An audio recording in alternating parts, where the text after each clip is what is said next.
Olá, amigos, tudo bem? Espero que todos estejam bem. Agradeço a oportunidade, o convite de aqui estar mais uma vez para falarmos sobre o Evangelho, sobre a doutrina espírita, sobre esses temas que tranquilizam nossa alma, que elevam nosso pensamento. Desejo a todos muita paz, que Jesus possa nos abençoar, que o mentor espiritual de cada um possa estar aproximado para que as palavras possam ter um significado ainda maior.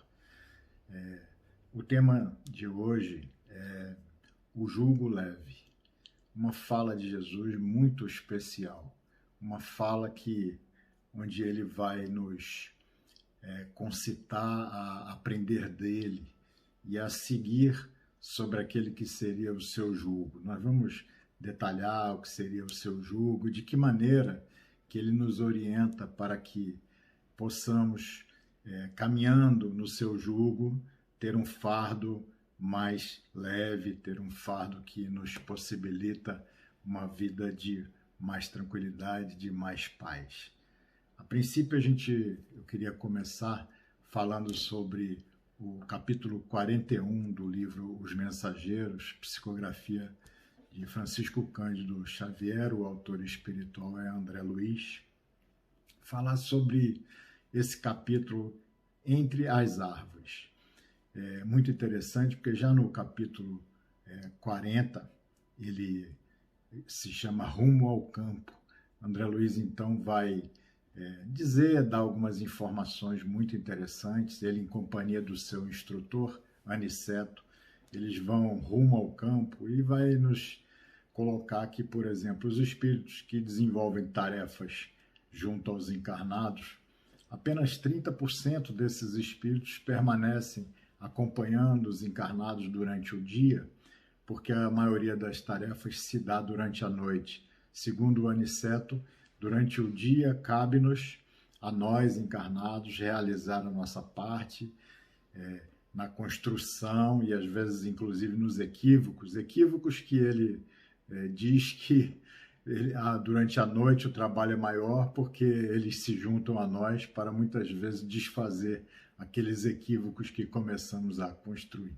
Então, um capítulo muito interessante também porque eles estão volitando, né? Estão, de uma certa maneira, para os espíritos, o ar é como se fosse algo muito pesado, como se fosse a água para nós. Então, é como se eles estivessem ali vendo aquele ar da atmosfera sobre o nosso planeta e eles passando nas camadas mais densas e como que voando mesmo, volitando, em direção ao campo. E o olhar de André Luiz é interessante porque ele vai ver as partes escuras daquele ar, aquele ar que parece algo contaminado. Ele vai ver nuvens ainda mais escuras, que Aniceto vai lhe esclarecer, que são nuvens de bactérias. Ele vai ver ainda locais de prédios onde há uma energia pardacenta, uma energia escurecida, sem brilho, né? Sem vida, e é uma energia que é produto do pensamento dos encarnados naqueles locais dos prédios, pensamentos ainda de muito desequilíbrio vão produzir aquela energia. E aí o companheiro de André Luiz vai colocar que imagina como é difícil a vida dos encarnados, como é perigoso estar encarnado, né? Então, é interessante porque é isso mesmo, nós vivemos neste ambiente em que não reconhecemos os perigos, não reconhecemos todas essas dificuldades do plano espiritual que nos cerca e muitas vezes nos lançamos de forma inconsequente em função dos pensamentos que mantemos, em função das atitudes que nós mantemos, nós vivemos de forma inconsequente sem prestar atenção naquela energia que nos rodeia ou que está, de certa maneira, se aproximando de nós em função desses pensamentos. É interessante porque nesses ambientes pardacentos, eles vão até dizer que surgem criaturas que parecem ter uma semelhança de monstros, monstros criados pelos pensamentos de desequilíbrio. Então, cuidar do nosso pensamento é sempre algo importante. Por isso, viver sobre o jugo do Cristo acaba sendo um procedimento de segurança, né? Algo que pode nos levar a uma condição de mais tranquilidade nesse nosso viver. Mas nós vamos detalhar. No capítulo 41, esse é o objetivo dessa fala, eles chegam já numa área onde existem plantações, onde existem pessoas, e se aproximam de um acidente que houve porque um burro acertou a cabeça daquele que era o seu proprietário com a pata, deu um coice na cabeça e aquela pessoa se encontrava deitada no chão, sangrando, e existiam muitos espíritos, existiam encarnados e existiam muitos espíritos ali ao lado, eles se aproximaram, em função da condição espiritual de Aniceto, são recebidos com uma certa reverência por aqueles espíritos que lá estavam, e aí eles presenciam o diálogo onde um daqueles espíritos é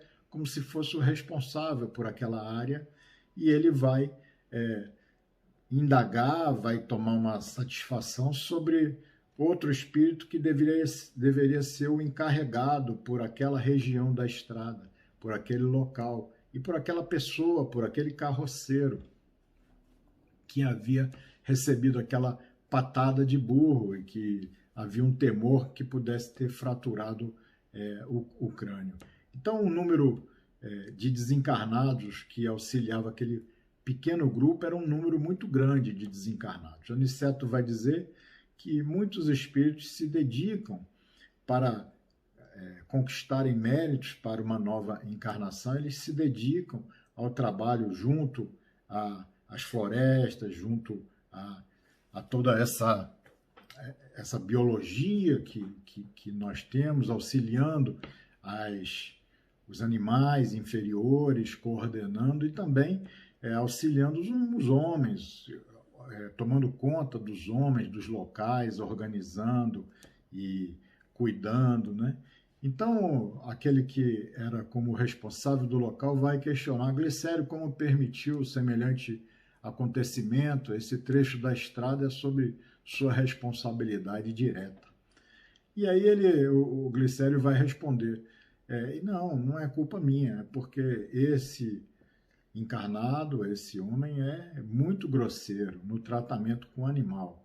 Ele só estima a praga e o chicote. Ele perturbou tanto o burro, tanto o castigou, que ele pareceu até mais animalizado. Meu auxílio espiritual se tornou insuficiente.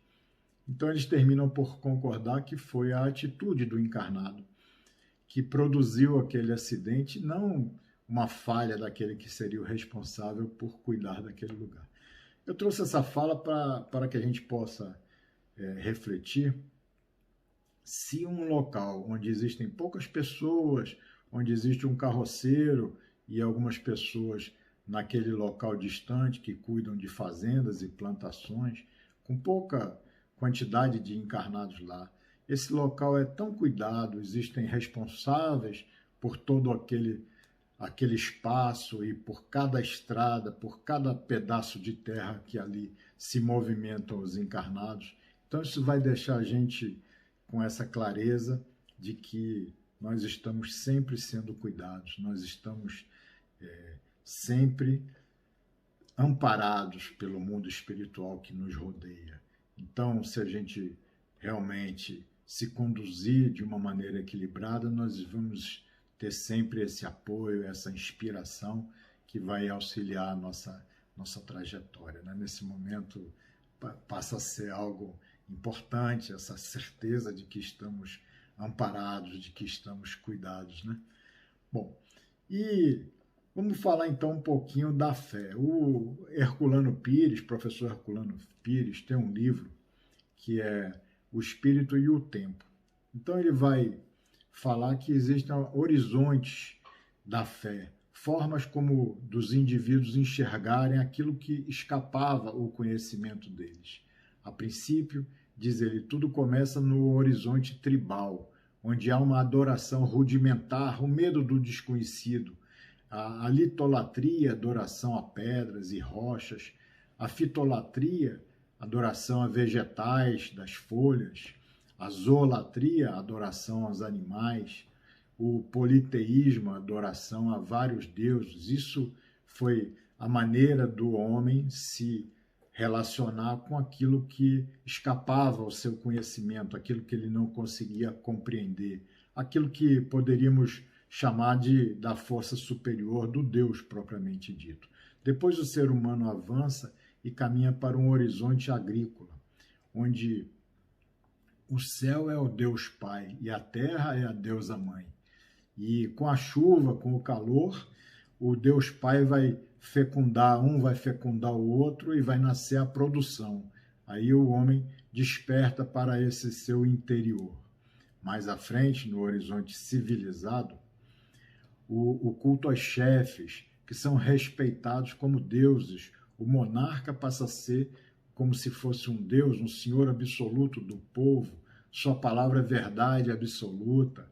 Nessa fase bem materializada, os próprios romanos, o imperador romano era tido como se fosse um próprio Deus, o que hoje o que nós sabemos que não é a realidade, mas até hoje alguns ainda carregam essa ideia que trazem lá do passado, em que enxergam os chefes da nação, enxergam os reis como sendo alguma pessoa especial, alguém que esteja isento de erros, né? Então, isso até hoje ainda caminha com a gente perde às vezes a razão na hora que a gente analisa alguém que se coloca numa posição de chefe, de superior. Depois vem o horizonte profético, né? A fase daqueles profetas da Bíblia, que começam então a formular os juízos éticos, jurídicos, religiosos. É algo mais aproximado da gente, nascendo esse conceito do Deus único, do Deus supremo. Aí, mais à frente, que é o que nós vivemos hoje, estamos no horizonte espiritual, onde o homem, como espírito, está sujeito ao progresso. Como lei de evolução natural, pode chegar à condição de anjo pelo seu esforço no bem. Então, isso é muito interessante a gente refletir, principalmente nós que somos adeptos da doutrina espírita, para refletirmos que o próprio Jesus, o próprio Cristo, não é também alguém que trilhou esse caminho que nós estamos trilhando. Obviamente que é um irmão muito mais velho, há 5 bilhões de anos praticamente, já era um espírito puro que conduzia a formação do nosso orbe, né? Mas as pessoas muitas vezes interpretam e enxergam Jesus de uma maneira mítica, né?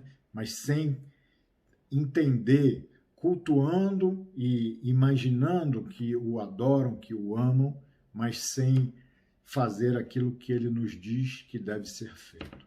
E tem uma história muito interessante sobre Gandhi, que certa feita estava passando na Inglaterra e Inglaterra dominava a Índia e ele estava passando numa praça, um soldado inglês viu aquele indiano e deu-lhe um soco, ele caiu e levantou e não falou nada, e o soldado deu o segundo soco e ele caiu novamente, levantou e não falou nada. No terceiro soco que dá, ele cai e levanta, e o soldado inglês vai dizer para ele: você é covarde que não reage?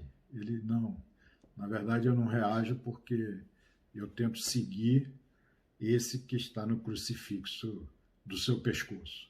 Então aquele soldado tinha um crucifixo de Jesus, mas não praticava nada daquilo que Jesus falava. E muitos cristãos passaram, durante muitos anos da história, com esse tipo de pensamento norteando a fé e norteando a prática religiosa deles, onde talvez fosse importante rezar, pedir, mas não imitar, né? Nós devemos, assim como Paulo nos orienta, nós devemos nos comportar como imitadores do Cristo. Diz Paulo que devemos ser imitadores do Cristo, né? E o Cristo vai dizer, nessa fala do Vinde a mim, onde ele fala de viver sobre o seu jugo, né? E aprender dele, viver sobre o jugo dele, que é suave, e o fardo dele, carregando o fardo dele, que é leve, né? Ele vai dizer antes disso, no versículo 27, Mateus 11, 27, ele vai dizer: todas as coisas me foram entregues pelo meu Pai. E ninguém conhece o Filho senão o Pai. Ninguém conhece o Pai senão o Filho, e aquele a quem o Filho quiser revelar.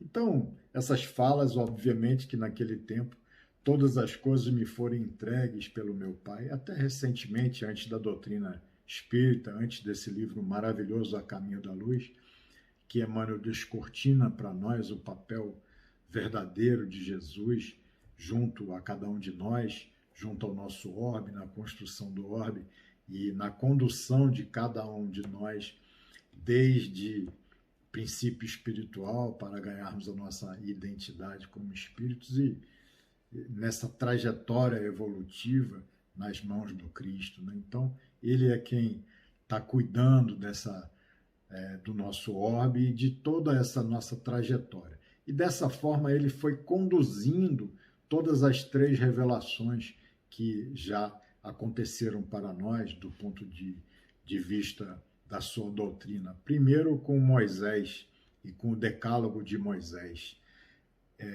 onde Moisés traz a ideia de dizer não às coisas erradas e promete um castigo de Deus.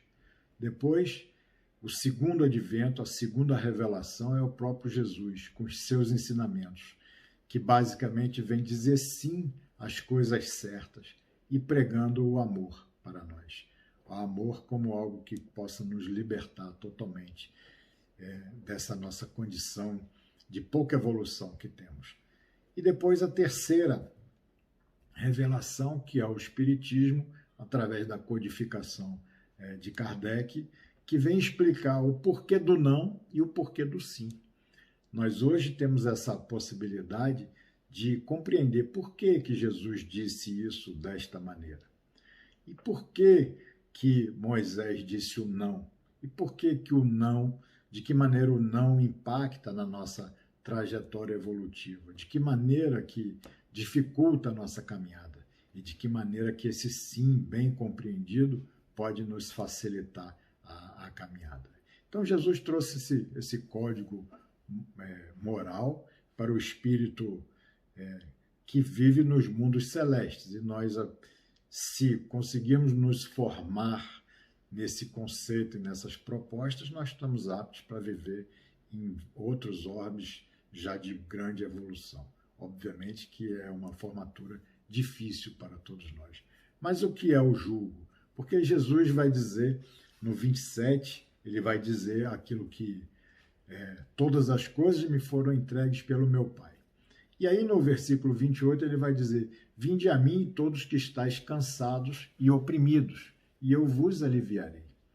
Tomai sobre vós o meu jugo e aprendei de mim, que sou manso e humilde de coração, e encontrareis descanso para a vossa alma, porque meu jugo é suave e o meu fardo é leve.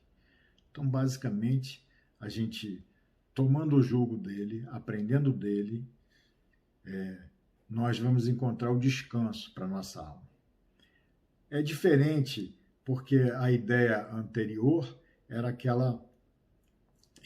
o jugo, na verdade, o que é o jugo? O jugo é uma peça de madeira que era usada para atrelar bois a uma carroça ou um arado. Então, o jugo era aquela peça de madeira que disciplinava o boi, a vaca, para que eles pudessem, de alguma maneira, fazer a plantação naquele ambiente agrícola. Então, o jugo, Jesus utiliza essa comparação do jugo como para que possamos compreender que aquele jugo que, de certa maneira, disciplinava os animais na plantação, no arado, aquele jugo trazia sofrimento aos animais, trazia dificuldade àquela parelha de bois.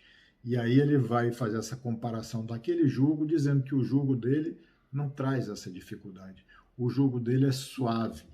Então porque aquele jugo que era aplicado nos animais era uma sujeição imposta pela força, né? Uma opressão naquele animal. E que determinava um vínculo de submissão do animal e de obediência. E aí Jesus vem dizer que o jugo dele é suave, o jugo dele e o fardo dele é leve, porque não é a ideia de pessoas dominadas naquela submissão, naquela obediência, mas pessoas que compreendem, pessoas que entendem, aceitam a orientação e desejam fazer aquilo convencidas e confiantes de que estão fazendo de forma correta. Então essa é a ideia principal. Essa é a grande contribuição que o Espiritismo vem nos dar, explicando o porquê de todo sim, o porquê de cada palavra que o Cristo nos disse. Porque a partir do momento que o nosso intelecto tem essa compreensão do conceito, a gente já sabendo o porquê daquilo, a gente aceita de forma muito mais fácil. A gente não precisa de nenhuma opressão, não precisa de nenhuma submissão. A gente aceita de bom grado, a gente aceita convencido e confiante de que seguir aquela proposta vai nos levar a uma condição melhor, né? Então, qual é verdadeiramente esse jugo? O jugo do Cristo é a obediência ao conteúdo da lição moral que ele nos trouxe. Viver sob o jugo do Cristo é obedecer os seus ensinamentos, é cumprir aquilo que ele nos diz. A disciplina, né? A disciplina em cima do conceito que ele nos diz. Por isso, ele antes, na frase que antecede, ele diz: aprendei de mim e encontrareis descanso para a vossa alma. Para que a gente possa compreender aquilo que ele está nos dizendo, precisamos trilhar o aprender de mim. E a doutrina espírita traz essa compreensão, vai nos dizer o sentido de cada frase, o sentido de cada ensinamento e o resultado. Porque nós vemos aqueles que não praticaram, aqueles que não fizeram, e temos o relato da história deles no plano espiritual, aquilo que aconteceu, qual foi o resultado daquela atitude. Então, mas é muito difícil, obviamente que para nós é muito difícil aprender toda essa disciplina que o Cristo nos trouxe, toda essa ideia que ele nos traz dos mundos celestes, para que a gente, nesse mundo de provas e expiação, de pouca evolução, a gente possa realizar essa prática, né? Porque é difícil, porque é o espírito que quer crescer. Jesus vai dizer para os filhos de Zebedeu: quer ser o maior no reino dos céus? Se quer ser o maior, faça-se o menor. Faça-se o menor. Se quer ganhar, então renuncia. Se quiser salvar a sua vida, perca ela. É a maneira de você salvar a sua vida. Então, obviamente que para nós que ainda somos muito apegados à matéria, estamos ainda muito materializados do ponto de vista perispiritual.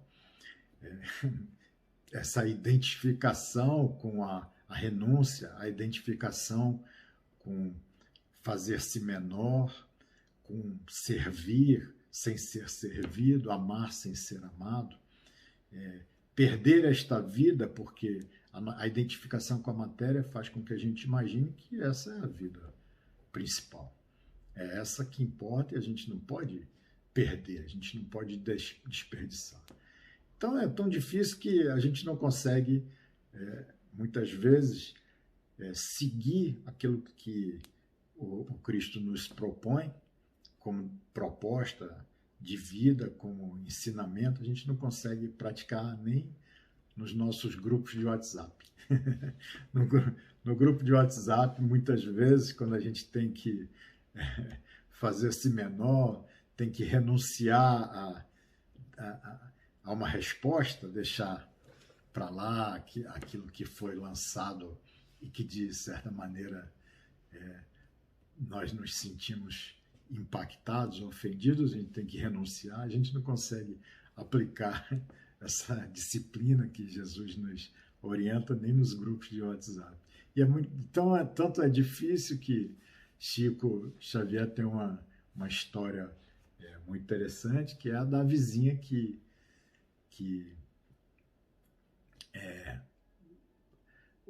ajudou entregando veneno para o seu cachorro, porque acho que ela pensava que o cachorro dele estava dando muito trabalho para ele, e quando ele saía para o centro espírita, o cachorro latia, incomodava ela, então ela quis ajudá-lo, diminuindo o trabalho dele, diminuindo a dificuldade do cachorro que ficava sozinho, então ela deu o veneno para o cachorro, e ele adorava o cachorro dele morreu envenenado, e ele, sabendo da situação, do que ocorreu, né? E Emmanuel vai dizer para ele que ele devia perdoar, devia se libertar dessa mágoa e perdoar. E aí ele vai dizer para Emmanuel, veja, para que a gente possa ter uma ideia de como é difícil, ele vai dizer para Emmanuel, você só pode estar brincando comigo. Que ele tinha que encontrar uma maneira de fazer com que ele perdoasse ela verdadeiramente, que ela ficasse gostando muito daquilo que ele fizesse por ela. Ele só pode estar brincando, né? Isso deve ser uma brincadeira.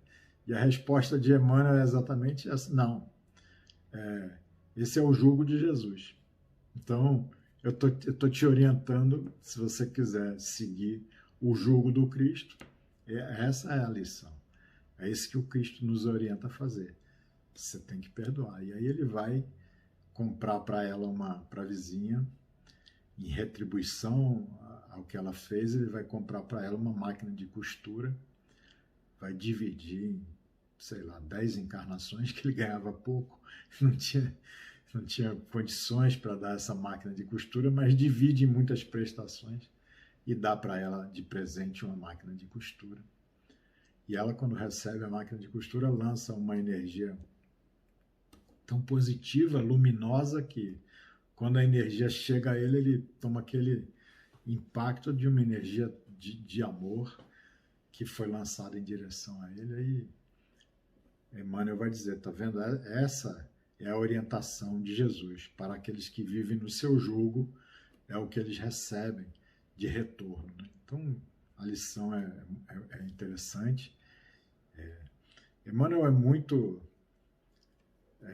duro, né, nas suas lições. Ele é muito crítico para todos nós, e a crítica dele é para todos nós uma grande lição, né? Porque se soubermos prestar atenção em toda a crítica que ele direciona para todos nós realmente crescemos. Então ele vai dizer, Emmanuel, que o Vinde a mim, no livro Em Busca do Cristo, no livro Marcas do Caminho, ele vai dizer numa mensagem que o Vinde a mim, todos os que estáis cansados e oprimidos, e eu vos aliviarei.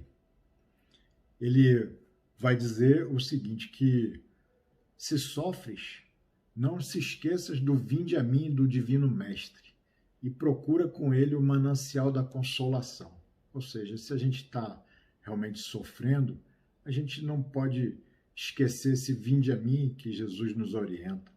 A gente tem que realmente buscar ele, procurar com ele esse manancial da consolação que nós podemos obter. Só que vem depois a condição adversativa, né? Que é o que fica. Porque muitas vezes alguém diz, conhece fulano? Conheço, ele é uma pessoa boa, mas, então, o que fica sempre e o que importa, o que tem mais peso é aquilo que vem depois da vírgula, o mais. Depois do mais é que a gente tem que realmente prestar atenção. E aí ele vai dizer, não se esqueça, busca com Jesus, mas não se esqueça que o Senhor espera que não lhe tragas o fardo escabroso das torturas morais pelos caprichos desatendidos. Ou seja, muitas vezes a gente está sofrendo, tem que procurar Jesus, mas se for procurar ele, não leva para ele as torturas morais dos nossos caprichos. se a gente estiver sofrendo por causa do nosso capricho, porque muitas vezes a incapacidade, vai dizer, mano, a incapacidade de praticar o mal, em muitas ocasiões a nossa dor é simples aflição da nossa própria rebeldia em frente da lei. Ou seja, a gente está sofrendo porque a gente não conseguiu que o mal se realizasse com alguém que a gente desejou o mal. A gente não conseguiu que aquele mal pudesse ser atendido. A gente é caprichoso e sofre por capricho, por desejar algo que não deveríamos desejar. Emmanuel vai dizer, tens sede? Busca a fonte das águas vivas, mas tenha certeza de que busca no Cristo a fonte das águas vivas, mas tenha certeza de que a corrente cristalina vai apagar de ti a volúpia do conforto e o anseio indébito de ouro e dominação. Porque muitas vezes a gente tem sede, mas é sede de dominação, é sede do ouro, é sede de querer algo em exagero, é sede produzida pelo nosso orgulho, pelo nosso egoísmo. Aí ele vai dizer, se tem sede, busca o Cristo. Mas não se esqueça que quando você caminhar nas águas vivas que ele lhe entregar, você realmente vai ter apagado esta sede produzida por esta volúpia, por esse egoísmo, por esta condição. Vai dizer, Emmanuel, sente-te enfermo? Está se sentindo doente? Procura Jesus, que é o divino médico.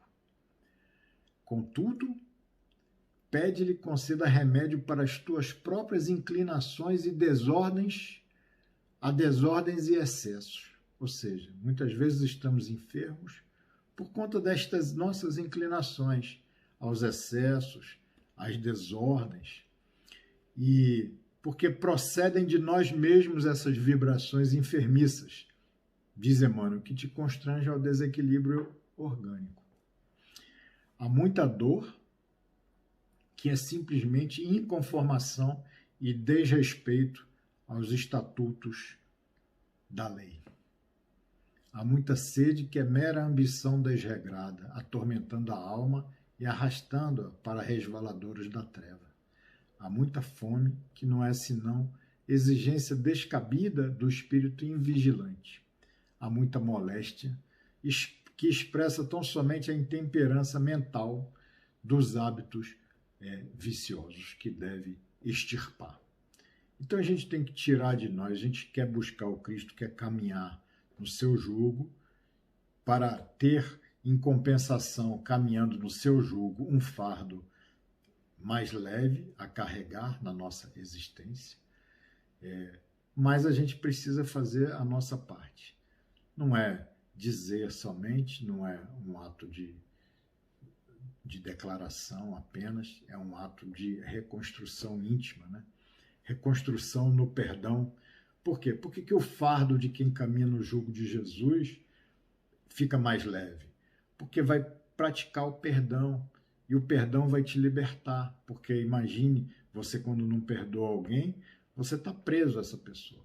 A pessoa pode estar do outro lado do mundo, mas está do seu lado, no seu pensamento, no seu coração. Você está preso. Então, quando você perdoa, você se liberta, você se sente mais leve.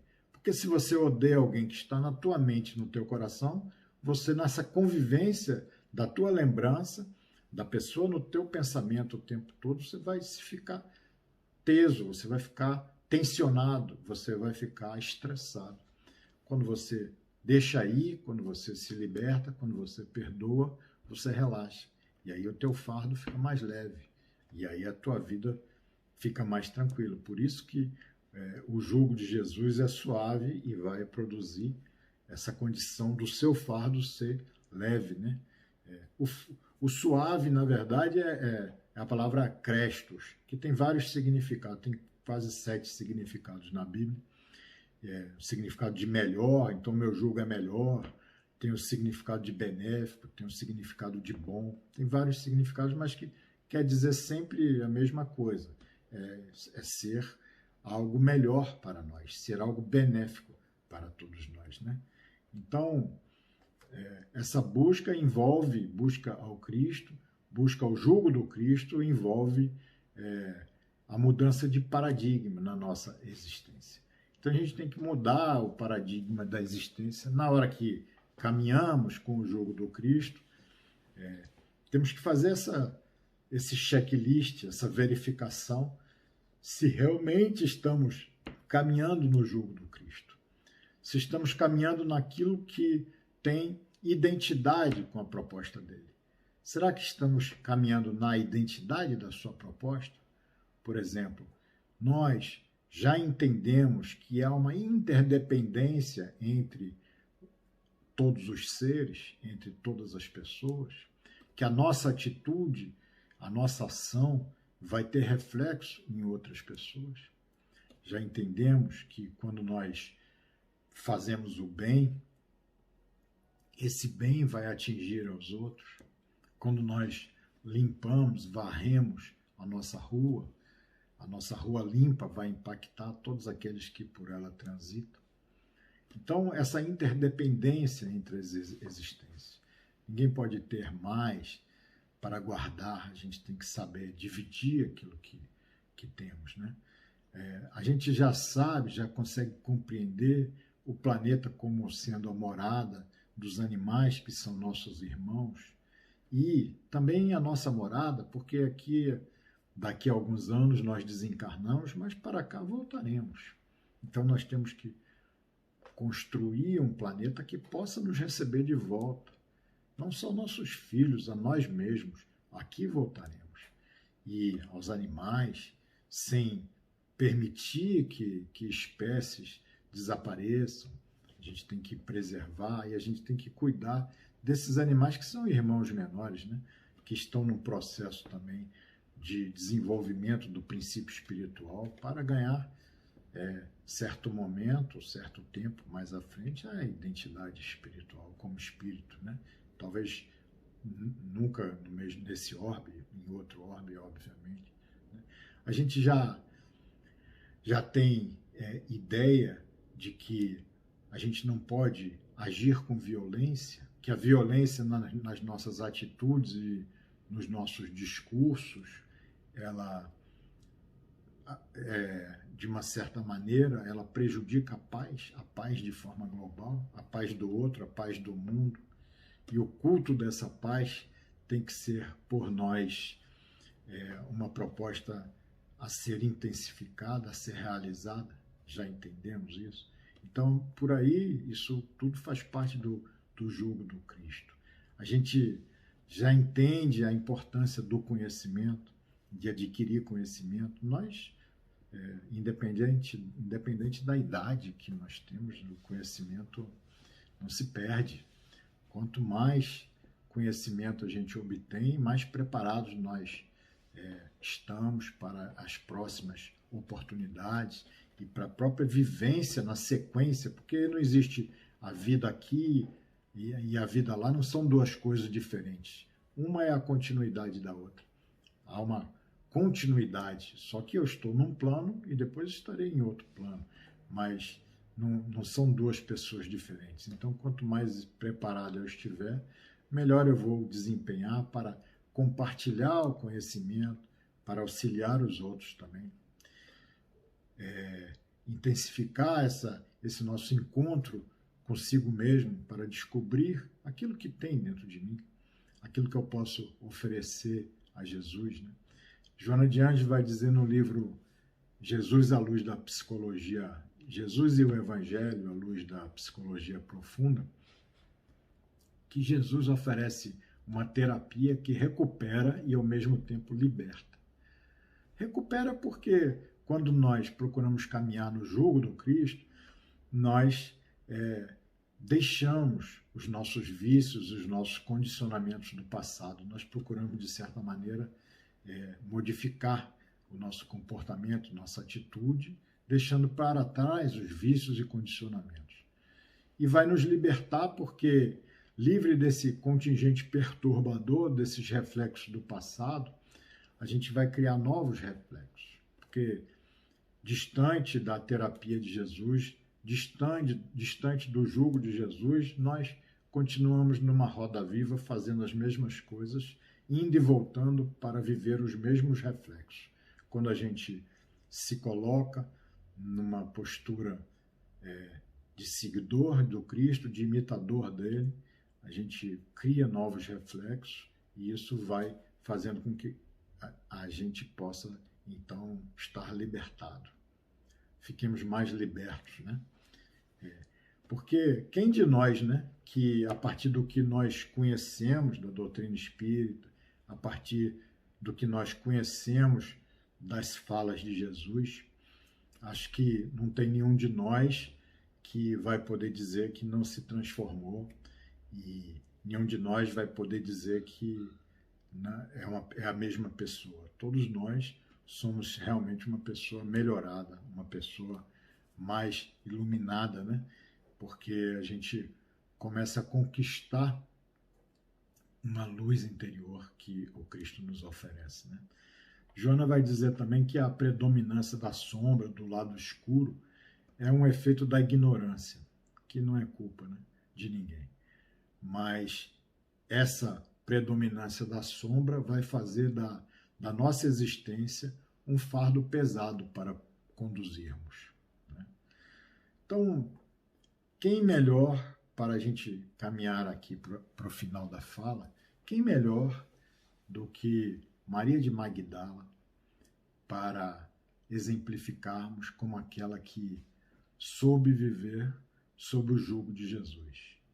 E no livro Boa Nova nós temos a história dela, e que é uma história belíssima. Acho que recomendo que todos possam ir no Boa Nova, capítulo 20, para tomar contato com essa beleza, onde ela vai ouvir a palavra do Cristo, e ela vivia numa vila romana de luxo, né?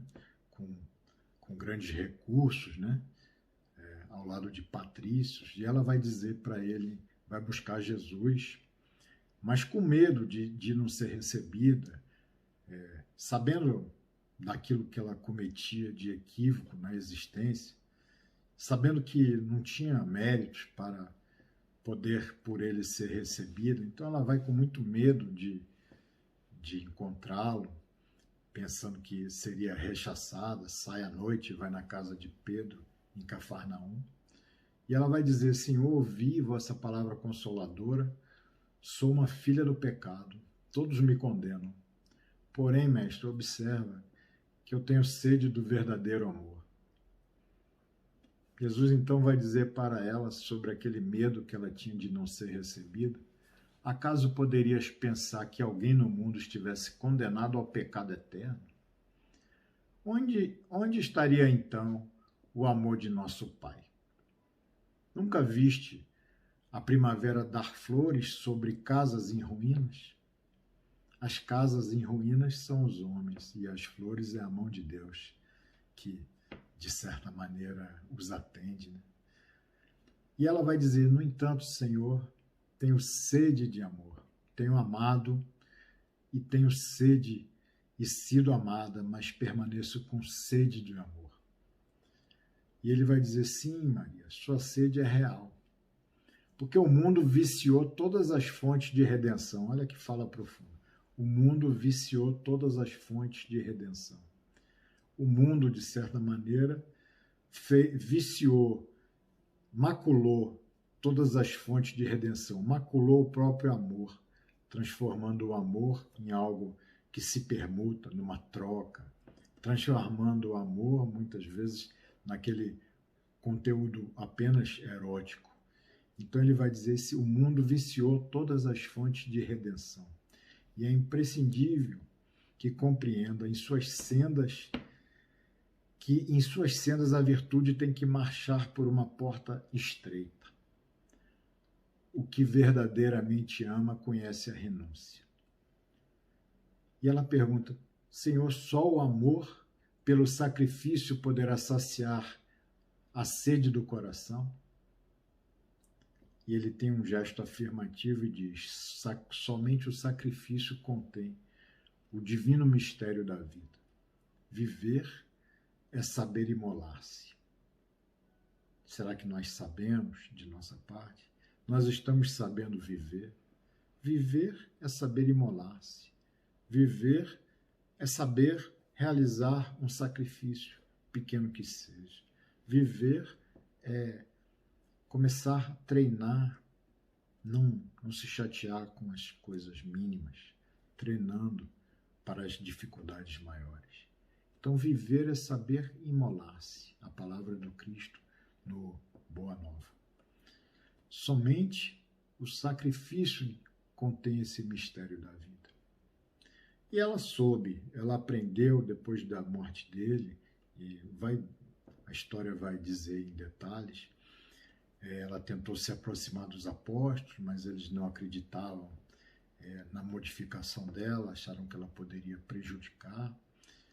E ela vai, certa feita, se encontrar com um grupo de leprosos, infelizes, cansados e tristes.